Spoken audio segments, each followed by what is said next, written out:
All right, so we've explained the documentation. Now let's go into how it's delivered. Now, I said there was a minimum of 12 categories, whether it's the narrative report, deposition, or trial testimony. So now we need to sequentially take this information and put it in order. Well, here's the order. The bare minimum is mechanism of injury, injury magnifier, subject of hybrid therapeutic protocol, response to treatment, complicating factors, MMI, impairment rating, prognosis, apportion pre-existing. That's the typical 12.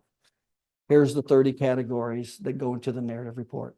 This is the sequence of taking this information and putting it into a logical, sequential manner that it makes the most sense, that gives the most impact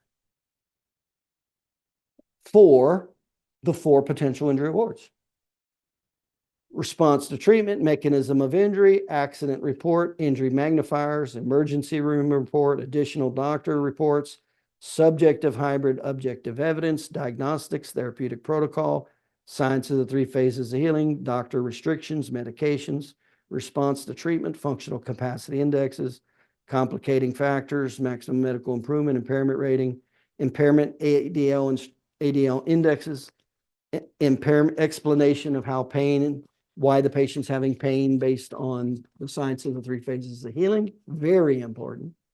Explanation of ADL restrictions based on the science of the 3 phases of healing, very important, not the doctor's opinion. Prognosis and need for future care, stages of spinal degeneration, and this is what's most important that most attorneys aren't aware of. The spinal disc injury is the precursor to the #1 disability in the United States, osteoarthritis, and the ligamentous injury. And what happens when you have these injuries, they deteriorate and get worse fast.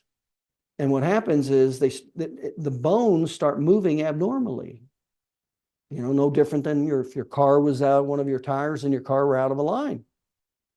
Well, it starts wearing out fast. It's kind of like taking the ball bearings out of a joint and then start running that joint. Well, you wear the heck out of it pretty fast. Well, what does that do to the patient? Well, it causes pain. What's that do? Cause restrictions. What's that do? Causes muscle spasms. What's that do? Decreases their activities of daily living. What's that do? It affects their attitude and their lifestyle. This is how it all adds up.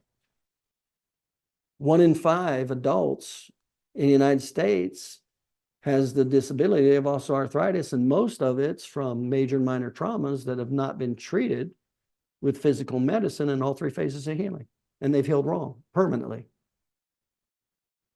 So, explanation, prognosis, stages of spinal degeneration, how altered spinal biomechanics creates pain. That's based on the science of the 3 phases of healing. That's not a doctor's opinion. How altered spinal biomechanics creates restricted active and passive joint motion. How altered spinal biomechanics creates patients' restricted ADLs. How altered spinal biomechanics creates patients' future degenerative pathology into osteoarthritis. And if there's a pre-existing injury, reportion. That's the flow of a narrative report, deposition, or trial testimony. That's how the information's sequentially and logically delivered. So now let's go into the 4 injury awards. So we got all this documentation. We understand it. We got a strong case. You go, okay, well, what's it worth now? Well, let's look at each of the 4 injury awards. 2 of them are kind of common throughout the United States. 2 of them will vary depending on where you're at.